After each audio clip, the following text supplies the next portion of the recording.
Oui, ça a été dur parce que pour tous les entrepreneurs, le produit ou le service qu'on met sur le marché, c'est un peu notre petit bébé.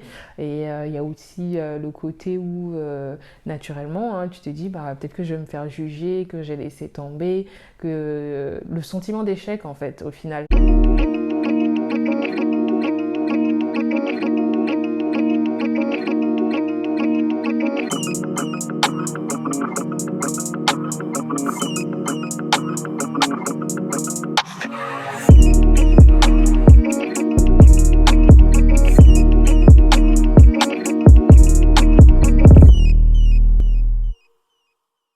Salut à tous, j'espère que vous allez bien, c'est Loïc et aujourd'hui je suis avec Oriane. Salut Loïc. Écoute, salut, ça me fait plaisir de te recevoir aujourd'hui parce qu'on s'était rencontrés la première fois en 2018, Mhm. donc dans un contexte un peu similaire mais une configuration un peu différente parce que c'est toi qui m'interviewais dans le cadre de Carrière Emploi, C'est ça. donc tu vas pouvoir nous en parler un peu plus tout à l'heure. Ok. Tu me demandais en fait mon retour d'expérience en tant qu'entrepreneur et surtout les conseils que je pouvais apporter auprès de ta clientèle. Oui. Et entre-temps du coup, il y a eu des années qui se sont écoulées et Mhm. tu as sorti un livre qui Oui. s'appelle Optimise, C'est ça. que tu vas pouvoir nous expliquer un peu plus tout à l'heure. D'accord. Et entre-temps aussi, tu as eu un poste de salarié. Oui. Et en fait, ce qui m'a vraiment plu dans ton profil, c'est comment tu as réussi en fait à conjuguer tout ça. Mhm. Donc au moment où tu as réussi à justement rédiger ton livre, Oui. ton activité à côté de Carrière Emploi, ton activité de salarié et ta vie de famille. C'est Donc ça. justement, ça fait quand même beaucoup. C'est vrai. Voilà. Ça fait beaucoup de casquettes. Quand justement je me suis mis à jour par rapport à tes différentes informations, je me Ouais. suis dit que ça peut être une très belle émission aujourd'hui. Mhm. Donc pour commencer, est-ce que tu peux nous présenter Carrière Emploi? Oui, bah déjà, merci de me recevoir. C'est vrai Je t'en que prie. on change un peu Voilà. on change un peu de rôle, mais bah, ça fait plaisir Mm. d'être là et de répondre à tes questions. Alors, Carrière Emploi est un cabinet d'externalisation des ressources humaines, donc des prestations ressources humaines, donc qui est sur deux volets, donc sur les particuliers, donc la Ok. personne. Donc là, je fais plus de l'accompagnement de carrière où je vais vraiment depuis la recherche d'emploi jusqu'à la progression, la gestion de carrière, avec tout ce qui est élaboration de CV, aide à la recherche d'emploi, préparation aux entretiens d'embauche et puis orientation dans le monde du travail, donc toutes les parties vraiment orientation, formation et intégration professionnelle. Et Mhm. puis au niveau des entreprises, on va avoir des prestations d'externalisation, vraiment des process RH, comme essentiellement le recrutement ou tout ce qui est gestion SIRH. Donc voilà un peu le gros Ça fait du quand même beaucoup, hein. cabinet Carrière Emploi. Ok. Exactement. Et est-ce que justement tu as une typologie de clients? Enfin, dans ce sens, est-ce que tout le monde peut se rapprocher de Mhm. toi pour avoir des conseils ou tu vises un certain type Alors de c'est personnes? vraiment ouvert à tout type de personnes et tout type d'entreprises. Ok, Donc j'ai pas forcément une cible bien définie, mais c'est vrai que je vais travailler un peu plus avec le secteur privé que par exemple le secteur public. ok, Mm. d'accord. Qu'est-ce qui t'a poussé justement à avoir cette activité de carrière emploi à Mhm. côté de ton poste de salarié? Alors, déjà, il faut savoir que j'ai une formation RH. Mm. Donc, j'ai fait un master en travail et emploi avec une spécialité gestion des ressources humaines. Ok, Donc, naturellement, ça a du sens ce que tu fais voilà. là. Naturellement, toutes les questions de formation, d'insertion professionnelle et d'orientation professionnelle font partie de, en gros, ma casquette RH. Ok, Et je sais que par rapport à Carrière Emploi, j'étais allée en 2014, si je ne me trompe pas, en stage au Congo. Et là, j'ai occupé un poste de stagiaire chargé RH. Et j'ai eu l'occasion justement de recevoir des candidats dans mon travail, dans ma mission de recrutement. Et j'ai vu qu'il y avait un réel besoin d'accompagnement parce qu'on recevait ok. vraiment des CV, je ne sais pas À ne pas comment avoir quoi. qualifier, mais vraiment Ok, à se demander si la personne recherchait vraiment l'emploi ou il déposait un CV pour déposer. Et je me suis dit il y avait un besoin d'accompagnement. Ce qui n'exclut pas qu'il y avait des CV aussi de très bonne qualité, mais il y avait une partie qui avait vraiment besoin d'accompagnement. Donc le besoin a rencontré du coup mon ambition d'entreprendre. Et bah, j'ai commencé à me poser des questions, si comment tu... est-ce que je pouvais répondre à cette problématique. Et naturellement, j'ai créé Carrière Emploi. Ok. Mm. Du coup, si j'ai bien compris, tu as commencé au Congo d'abord. Oui, Ok, alors il faut savoir que l'entreprise est créée au Congo. D'accord. Donc, c'est une entreprise congolaise. Les prestations sont essentiellement faites au Congo, hormis les prestations que je peux faire à distance, donc plus axées sur l'accompagnement de carrière, donc toutes les prestations que je peux faire à distance. Raison pour laquelle, je pense qu'on va en venir à la question où en est Carrière Emploi aujourd'hui. Je suis un peu enfin, la société est un peu en veille. Parce qu'aujourd'hui, la distance et les activités que j'ai aujourd'hui fait que je n'ai pas la possibilité et on va dire le temps de tout gérer. Donc j'ai gardé quelques prestations en veille. Aujourd'hui, la prestation qui court toujours, c'est tout ce qui est élaboration de CV et préparation aux entretiens d'embauche. Donc ça, je continue à le faire à distance quand j'ai du temps, et encore là, ma cible clientèle est très réduite. Je continue à suivre les candidats que je suivais déjà avant. J'ai pas réellement de nouvelles clientèles et en attendant de me dégager du temps pour développer les autres prestations. Ok, mais du coup ça veut dire que tu faisais quand même beaucoup de voyages au Congo? Oui, et essentiellement quand la société est née, j'avais ambition de m'installer au Congo à cette époque-là, donc j'y allais très souvent. Et puis les opportunités ont fait qu'aujourd'hui je me suis plus orientée vers la France.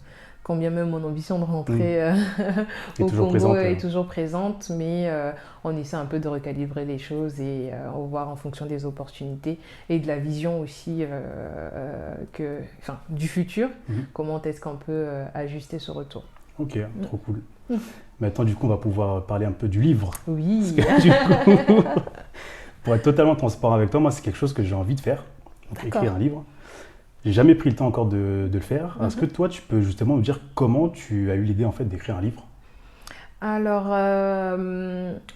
l'écriture du livre, bon, déjà, il faut savoir que moi, je suis quelqu'un qui m'exprime le plus en écrit. Okay. Donc c'est vrai que aujourd'hui avec toutes les capsules vidéo que j'ai pu faire, on peut avoir l'impression que je suis très à l'aise en public ou très sociable ou très à l'aise en vidéo. C'est pas toujours le cas.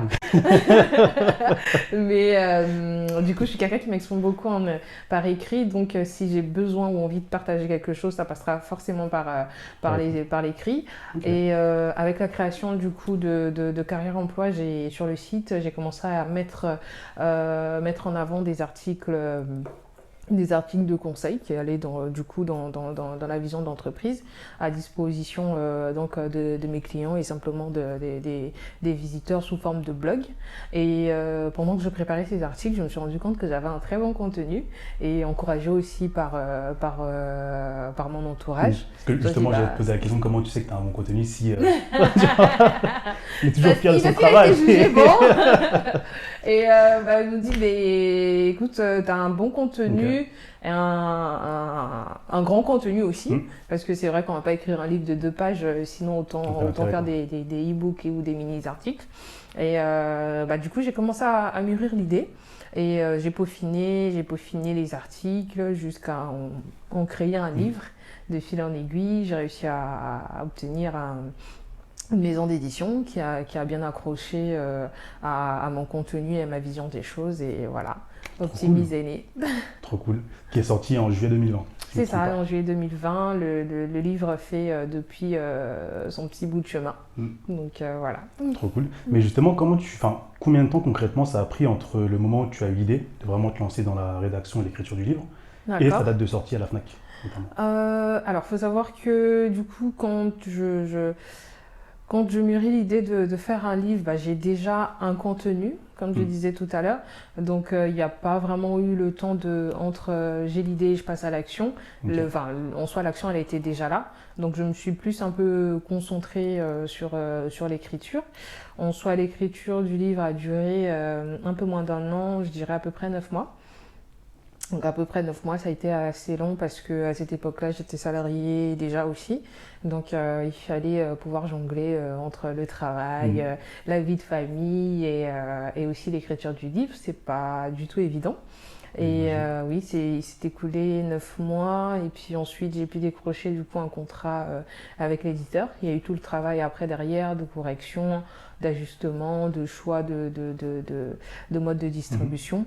Et ça a été justement le travail de la maison d'édition jusqu'à la distribution au niveau de la Fnac. Et justement, comment ça se passe à ce niveau-là? Enfin, c'est toi qui as démarché pour trouver la maison d'édition? Oui, alors j'ai envoyé mon manuscrit à plusieurs maisons d'édition. Ok. Donc après, il faut savoir que chaque maison d'édition a sa ligne éditoriale. Donc il faut pouvoir rentrer dans les cases de la maison d'édition qui veut bien vous accorder un contrat. Après, faut aussi de notre côté être sûr en soi de la vision de la maison d'édition, si elle s'accorde avec notre vision, parce que pour un truc assez con, une maison d'édition va vouloir vendre ton livre à 50 € alors que tu voulais que ce soit accessible à tout c'est le la monde. maison qui Oui. décide du... C'est eux qui fixent le prix, c'est eux qui fixent même souvent la classification du livre. Donc le choix de la maison d'édition est aussi très important par rapport à la vision qu'on veut donner ou à la direction qu'on veut donner à son livre. C'est pour ça qu'aujourd'hui aussi il y a beaucoup d'auteurs qui se dirigent vers l'auto-édition. Où on va être libre, voilà, on va être plus libre de faire ce qu'on veut de son ouvrage. Donc ça veut dire qu'en fait, quand tu allais démarcher les maisons d'édition, tu avais les contrats. C'est ça. Et tu comparais en fait quel était le... Après, bon, ça n'a pas été si facile que ça, parce que j'ai dit ça comme ça, tout le monde va croire que... C'est facile. Non, une fois le manuscrit fini, j'ai envoyé quand même à pas mal de maisons d'édition. Est-ce que tu te rappelles un peu d'un nombre? Est-ce que c'est une dizaine? Est-ce que c'est... Bon, allez, je vais dire une cinquantaine quand même. Ah ouais, quand même. Quand même. J'ai eu des refus. J'ai eu des refus, j'ai eu des non-réponses et j'ai eu aussi des réponses positives parmi lesquelles j'ai dû faire un choix du coup et mon choix s'est porté sur la maison d'édition Saint-Honoré de Paris. Ok, trop cool. Et justement dans la rédaction, est-ce que tu as été aidé? Alors, hormis le travail de la maison d'édition qui va être là pour faire une relecture, une correction plutôt au niveau de la syntaxe, la grammaire, l'orthographe et tout, pour ne pas modifier vraiment la vision de ton livre, le message que tu veux passer en tant qu'auteur. Mais en amont, j'ai quand même eu à faire, j'ai eu des bêta lecteurs de mon entourage qui m'ont apporté leur avis. Donc un premier avis avant même d'envoyer à la maison d'édition. Je me suis fait corriger aussi à la maison. Donc oui, après en soi me faire aider dans la rédaction même, non. Est-ce que tu t'es inspiré? Alors forcément, parce que je pense que le travail d'écriture, pour moi je le définis comme vraiment un don. Donc pour faire un don, il faut avoir reçu. Et pour recevoir, quand je parle de recevoir, c'est que je pense qu'on dit l'homme est le fruit de son milieu. Donc ce que j'ai écrit est le résultat aussi forcément de mon vécu, de mes lectures, de mon entourage, de ce que j'ai pu entendre aussi des expériences des autres. Et ce tout-là fait que ça inspire un certain contenu de ce que j'ai pu retranscrire sur le livre. Ok. Et comment tu perçois le livre? C'est-à-dire, est-ce que c'est plus une satisfaction personnelle? Oui. Ou est-ce que tu l'as vraiment fait pour les autres pour transmettre justement des informations et des conseils? Alors, l'objectif principal, je pense que c'est de partager, de transmettre comment est-ce qu'on perçoit nous le monde et transmettre aussi ce qu'on a reçu par rapport à, comme je disais, son expérience, sa formation. Donc c'est vraiment l'objectif principal. Mais c'est un objectif gratifiant parce qu'au final, on va pas se mentir. Oui. Soyez honnête. Oui, je suis fière comme ils disent que j'ai écrit un livre, oui, des fois je t'ai dit, c'est moi qui ai entre griffes pondu cet ouvrage. Donc oui, je pense que c'est un peu des deux. C'est de la fierté personnelle, mais aussi avec un objectif premier qu'elle partage, parce que je pense que si l'objectif n'est pas de partager, le livre il n'a pas le même écho et on casse un peu le côté fierté personnelle. Ok, très clair. Est-ce que tu as pensé à écrire un nouveau livre ou un autre livre? Alors là, j'aurais aurait dit un secret, parce que je ne l'ai pas encore annoncé à tout le monde. Ok, donc la réponse est oui. Ok. Je profite de ton émission, quel privilège. L'exclusivité, ça. Où je profite donc de faire cette annonce. J'ai un deuxième livre qui va sortir très bientôt, j'espère, qui est en phase de correction, donc l'écriture est terminée. Okay. Là, il est en phase de correction, donc il y a des bêta-lecteurs qui sont en train de le lire, donc ils vont me faire un retour, à moi de voir si j'ajuste en fonction de leur retour, et ensuite ça passe en correction orthographique, grammaticale, vérifier la syntaxe et tout ça. Une fois que cette étape est passée, on va définir tout ce qui est design avec la couverture, et après ça, décider dans quelle catégorie placer le livre, décider de fixer un prix dessus, le mode de distribution, est-ce que ça va être un e-book, un livre papier, sur quel canal on va communiquer, voilà. Il y a tout ce que tu as déjà vécu une première fois. Quoi. Exactement. Et ça va être sur quel thème? Surprise, c'est ça? Pas totalement. Deuxième mais excuse, ça n'a rien à voir avec Optimisme, c'est tout ce que je peux dire. Ok. Et bon, après, j'ai pas non plus envie de trop forcer, mais est-ce que c'est une autobiographie? Pas du tout? Alors, pas du tout. C'est vrai que les premières personnes qui l'ont lu m'ont demandé si c'était une autobiographie. J'ai dit non. Donc, c'est un roman. C'est un roman complètement fictif et qui va se classer, je pense, parmi les romans classés romances contemporaines.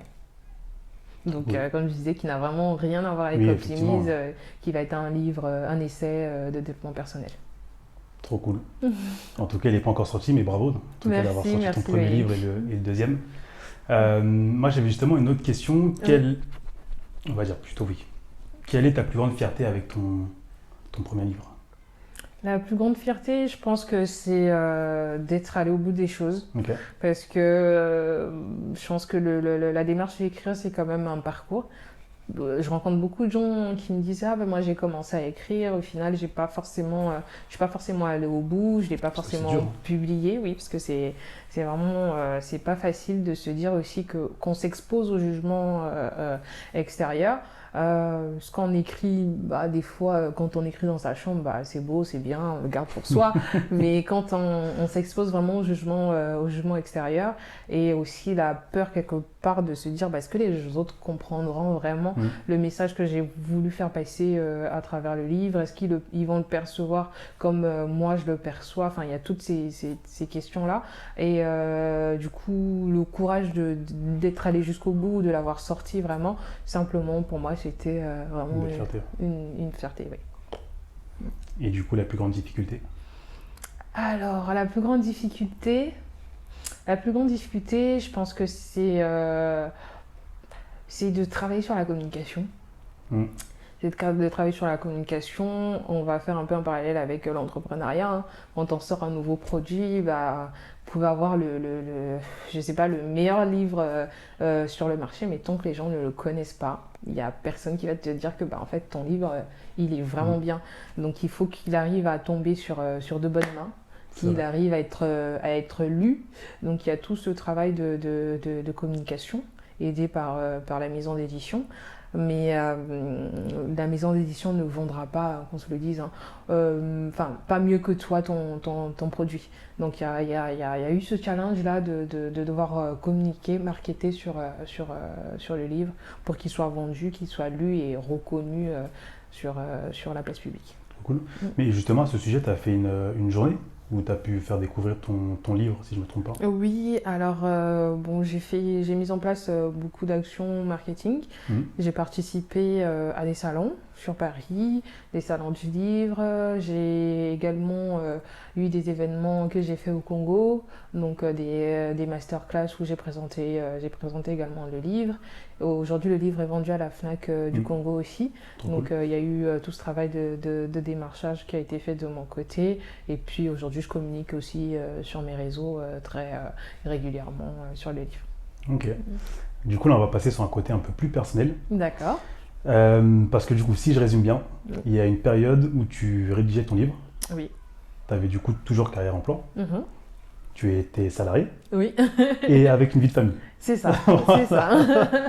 Justement, comment tu t'as pu faire, enfin comment tu t'es organisé dans Oui. ta vie Mhm. pour avoir le temps de tout faire? Alors, Est-ce que tu peux justement te donner une journée un peu classique, une journée type pendant cette période où tu avais les quatre casquettes? Alors, c'est pas évident. Hmm. C'est pas évident, si bien que, au bout d'un moment, on est quand même obligé de hiérarchiser, prioriser les Bien sûr. choses. Donc, je pense que c'est vraiment la clé de la gestion du temps, c'est la gestion des priorités. Après, pour ma part, je sais pas si c'est pour tout le monde. Pour moi, la priorité reste la famille. Donc, c'est vraiment ce qui va créer l'équilibre dans mon quotidien, D'accord. de me dire que, bah, en fait, ma famille, elle va penser avant tout le reste.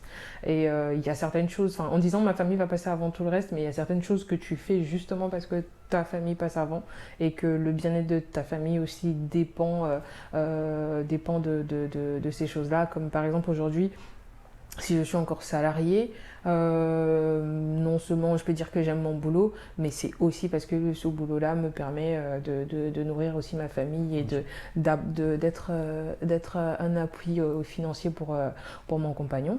Et aujourd'hui, j'ai un petit garçon qui a 3 ans. Et Félicitations. merci. Et justement de pouvoir lui offrir ce que je peux lui offrir aujourd'hui, c'est parce que je suis salariée.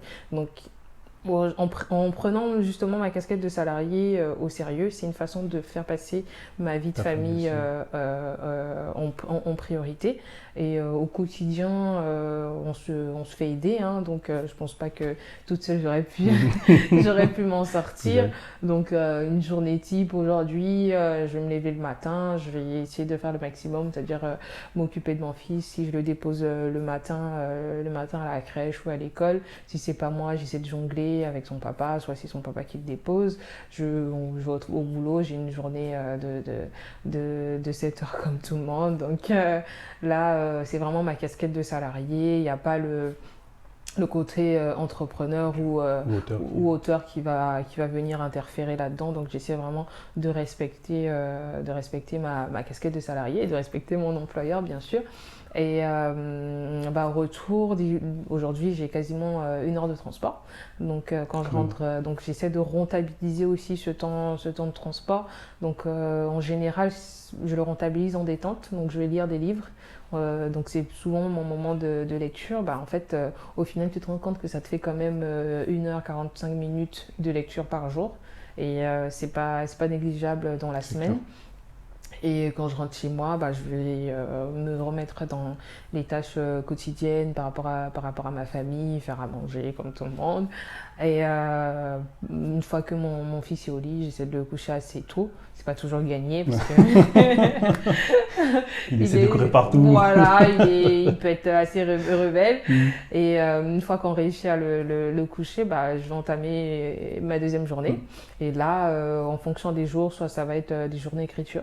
Donc là, je vais vraiment me concentrer sur l'avancée de mes écritures et de mon livre. Si là, par exemple, je suis à l'étape correction, donc j'ai pas grand chose à faire sinon attendre le retour de mes bêta lecteurs. Mais je vais essayer déjà de peaufiner ma communication, essayer de prévoir des choses en avance. Ou je vais travailler sur carrière emploi. Si j'ai des commandes de CV, je vais essayer de le faire à ce moment-là. Donc je vais m'accorder 2-3 heures maximum le soir pour faire ça. C'est Et quand même me beaucoup. coucher, oui. Et me coucher après ça. Donc ça rallonge les journées, mais je pense qu'on arrive à trouver l'équilibre aussi parce qu'on est aidé, parce qu'on ne se retrouve pas toute seule à s'occuper de la maison, à s'occuper du petit garçon. Ok. Mais justement, pour entrer un peu plus encore en profondeur, est-ce que vous avez mis en place avec du coup ton compagnon, ton mari, Oui. une organisation spécifique pour justement vous permettre de conserver du temps pour vous, Ouais. tout en lui permettant d'avoir son activité à côté ça. et toi la tienne? Bon, pour être honnête, on n'est pas hyper strict en disant que j'ai un calendrier, c'est qui Faut qu'on fait fasse quoi. ça, etc. Ouais. Ok. Non, je suis pas forcément pour d'avoir des agendas hyper rigides. Ça, à 5 heures, je fais ça. Non, c'est Faut un souffler un peu, quoi. oui, voilà. Il y a des soirs, j'ai envie de rien faire, Bien sûr. je fais rien. Si on va se commander une pizza, on va manger la pizza, donc je sais que je m'épargne la cuisine et tout ça. Et je pense que c'est plus un équilibre au quotidien avec beaucoup de communication. Qui est dispo pour aller faire ci, faire ça. Bon, on essaie de jongler plus comme ça. On n'a pas vraiment d'organisation type. D'accord. Donc c'est avec la communication que vous organisez. Exactement. Ok. C'est beaucoup de communication et aussi, qui dit communication dit compréhension aussi. C'est pas de se dire que Bien sûr. si l'autre est fatigué, je prends le relais naturellement et on essaie d'avancer comme ça. Trop cool. Une optimisation du temps et de la vie du coup. C'est ça. Est-ce qu'à un moment donné, tu t'es senti perdu? C'est-à-dire que voilà, tu devais faire, tu avais plein de choses à gérer du coup Oui. pour venir sur le livre Mhm. et tes différentes casquettes. Est-ce qu'à un moment tu t'es dit, fou là, je suis dépassé? Et si oui, la question est, c'est plutôt si oui, pardon. Comment as-tu réussi à t'en sortir? Quand j'ai eu mon petit garçon, je pense que ça change quand même la donne. Mm. Et oui, à ce moment-là, j'ai dû tout remettre à plat et me Mm. dire, bon, qu'est-ce que je fais? Qu'est-ce qui est important pour moi à l'instant T? Qu'est-ce que je garde? Qu'est-ce que j'essaie de passer en second plan? C'est pour ça qu'à ce moment-là, j'ai décidé de mettre un peu carrière emploi en second plan. Donc, j'ai dû mettre en veille certaines activités. D'où je disais dès le départ qu'aujourd'hui, j'ai gardé toutes les prestations gestion de carrière avec tout ce qui est élaboration de CV et le reste un peu en stand-by. Donc ça a été un choix difficile parce qu'on se dit j'ai travaillé pour mettre ces choses clair. en place et je me retrouve à un certain carrefour de me dire que je peux pas tout faire en fait. Et il y a aussi cette humilité d'assumer qu'on ne peut pas tout faire. On ne peut pas tout faire, en tout cas pas en même temps. Donc on essaie de gérer comme ça les priorités, de remettre à plus tard certaines choses, bien que cela soit aussi important que d'autres, et on avance. Et est-ce que justement c'était dur de te dire à un moment donné, faut que je fasse un choix et mettre de côté carrière emploi par exemple? Oui, ça a été dur parce que pour tous les entrepreneurs, le produit ou le service qu'on met sur le marché, c'est un peu notre petit bébé. Et il y a aussi le côté où, naturellement, tu te dis, peut-être que je vais me faire juger, que j'ai laissé tomber, que le sentiment d'échec, en fait, au final, et de se dire ça. Mais je pense que c'est une bonne école. Une bonne école parce que aujourd'hui j'ai pas de regret d'avoir fait ça. Okay. Parce que justement le fait d'avoir pu mettre ça en stand-by m'a permis de me concentrer aussi sur l'écriture du livre, qui est une continuité par rapport à la vision que j'ai de ma carrière professionnelle, et j'ai pu réaliser les choses. Aujourd'hui, Carrière Emploi, c'est vrai que la majorité des prestats sont en veille, mais c'est une entreprise qui a de l'expérience, qui est créée quand même depuis 2016. Donc ça fait un petit moment que je commence à avoir de l'expérience dans l'entrepreneuriat. Ton réseau il tourne aussi. Exactement, le réseau continue de tourner. Je sais qu'une fois que je relance les prestations, je ne démarre pas de zéro. Et au contraire, à côté, j'ai pu réaliser d'autres choses qui vont aussi justement essayer de faire asseoir cette légitimité au milieu des entrepreneurs. Ok, trop cool. Est-ce que tu as un petit mot à faire passer aux personnes qui souhaitent soit entreprendre ou avoir une activité à côté, oui, et qui disent en général, je n'ai pas le temps ou autre, parce que ça me permet de rebondir sur notre sujet, le terme même preneur, je ne sais pas ce que ça te parle. Oui. J'ai pas voulu le mettre en avant et l'utiliser aujourd'hui, parce que je trouve c'est un peu mettre l'accent sur quelque chose qui n'a pas lieu d'être. Après, c'est mon avis personnel, parce qu'on peut tout aussi être salarié, être mère de famille, avoir une entreprise à côté. C'est ça. Donc j'aimerais que les femmes aient le même, soient au même égal que les hommes, sur ce côté-là. Et du coup, donc ma question c'était, qu'est-ce que tu pourrais donner comme conseil, qu'est-ce que tu pourrais dire aux personnes qui souhaitent entreprendre ou faire des choses et qui te disent je n'ai pas le temps aujourd'hui? D'accord. Bon, à ces personnes-là, ce que je peux dire, c'est que quand on veut entreprendre, ça veut dire qu'il y a quand même une flamme au fond de toi qui te dit que je suis capable de répondre à tel besoin. Donc j'entreprends pas parce que j'ai envie de m'appeler entrepreneur. Donc j'entreprends parce qu'il y a un besoin qui est là et que je me dis que je peux répondre à ce besoin-là. Ça veut dire que j'ai peut-être un talent qui fait que je peux apporter quelque chose. J'ai peut-être, je sais pas, j'ai peut-être fait des études qui font que aujourd'hui je me dis que je suis capable d'apporter quelque chose. Donc à un moment donné, j'estime que c'est naturel qu'on ait cette pression Si vraiment on a au fond de nous l'âme entrepreneur. Donc qu'on ait cette pression de se dire que je ne serai pas à l'aise en fait tant que je passe pas à l'action, je ne serai pas à l'aise tant que je le fais pas. Et si on a justement cette flamme-là, enfin le temps ne peut pas être une excuse. On arrive toujours à gérer ses priorités et à trouver le temps de faire. Donc si c'est réellement ce que vous voulez, vous allez trouver le temps de le faire. Et si vous ne trouvez pas le temps, c'est que c'est peut-être pas si important que ça. C'est important que ça, ou c'est peut-être pas pour vous. Ou c'est peut-être faut arriver à se poser les bonnes questions. Si aujourd'hui je veux écrire un livre, comme je disais, si je veux écrire un livre, j'ai un enfant, c'est pas parce que j'ai un enfant que je me dirais que j'aurais pas le temps d'écrire un livre. Parce que si j'ai envie d'écrire un livre, ça veut dire que j'ai quelque chose à donner, j'ai quelque chose à transmettre. Faut bien que je le pose sur papier un jour, faut bien que faut bien que je passe à l'action. Donc quand on fait le bilan, des fois, le temps qu'on passe sur les réseaux, le temps qu'on passe à dormir, le temps qu'on passe à faire je sais pas quoi, on peut le rentabiliser, on peut l'optimiser. Et ça commence par les petites actions, hein, à commencer. Et une fois qu'on commence, si on a réellement la flamme et qu'au final c'est fait pour nous, on va le faire. Il y a pas de, le temps n'est pas une excuse pour moi. D'accord. Et est-ce que justement ces petits conseils-là, tu les donnes à travers ton livre Optimise ? Alors oui, donc le livre est scindé en deux parties. On a vraiment une partie développement personnel et une partie développement professionnel. Et sur la partie développement personnel, on va avoir des thèmes comme la discipline. Donc qui dit discipline dit gestion de temps. Et aussi on va avoir des thèmes comme notre sens propre de la réussite, pas forcément selon la société ou selon tout le monde. Les réseaux sociaux aussi. Surtout. Pas forcément selon le regard qu'on a aujourd'hui sur les réseaux. Donc je développe un peu cette thèse-là qui est de se dire quel est notre sens de réussite. Est-ce qu'aujourd'hui, pour moi, la réussite, c'est d'arriver à faire ce que j'aime simplement? Est-ce que pour moi, aujourd'hui, la réussite, c'est d'avoir énormément d'argent? Est-ce que pour moi, aujourd'hui, la réussite, c'est d'être reconnu au niveau de la société, au niveau des réseaux? Est-ce que pour moi, la réussite, c'est d'avoir des followers? Enfin, il y a toute cette définition de la réussite qu'on doit arriver à se poser. Et une fois qu'on trouve la réponse sur notre vrai sens de la réussite et de se dire comment est-ce que je fais pour atteindre ma propre réussite. Et si justement ça passe par l'entrepreneuriat, vous trouverez forcément le moyen de le faire. Très beau message. Merci. Est-ce que tu as un dernier mot pour la fin?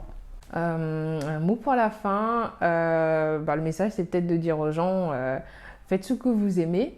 Ne devenez pas entrepreneur parce que c'est une mode, ne devenez pas entrepreneur parce que vous pensez que vous avez un besoin éphémère à combler ou parce que vous avez besoin de reconnaissance.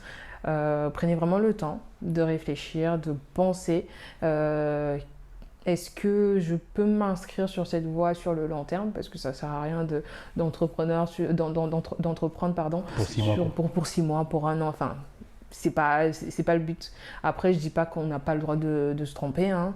Donc de toute façon, comme je le dis dans le livre, il n'y a qu'en faisant des erreurs qu'on arrive à une portion de réussite. Et au final, la réussite, c'est la somme de toutes ces mini-erreurs et des mini-réussites qu'il y a dans chaque erreur qui donne au final une grande réussite. Donc voilà, réfléchissez bien, entreprenez si réellement vous avez cette flamme et que vous avez ce besoin d'entreprendre. Et puis écoutez, trouvez le temps et réussissez. En tout cas, c'est vous. Franchement, c'est vraiment beau. Je buvais tes paroles comme ça. Non, franchement, c'est un très beau message. Ouais, super. Et en tout cas, je te le redis encore une fois, bravo pour ton livre et ton futur livre aussi, pour tout ce que tu fais. L'organisation de ta vie, c'est que c'est pas facile. On en a parlé juste avant de commencer l'émission. Si on peut faire un léger résumé de tout ce qu'on s'est dit aujourd'hui, c'est vraiment en fait faire ce qu'on aime, optimiser son temps, sa vie. Exactement. Et puis tenter des choses. Et puis dans tous les cas, on a toujours des belles expériences à découvrir. Et puis voilà. Merci, en tout cas je profite de te remercier encore de m'avoir reçu et de t'encourager dans cette nouvelle aventure.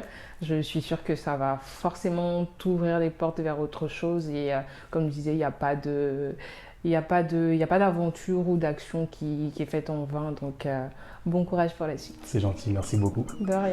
J'espère que vous avez bien profité de cet épisode d'aujourd'hui et surtout n'oubliez pas, dans la vie, tout est une expérience.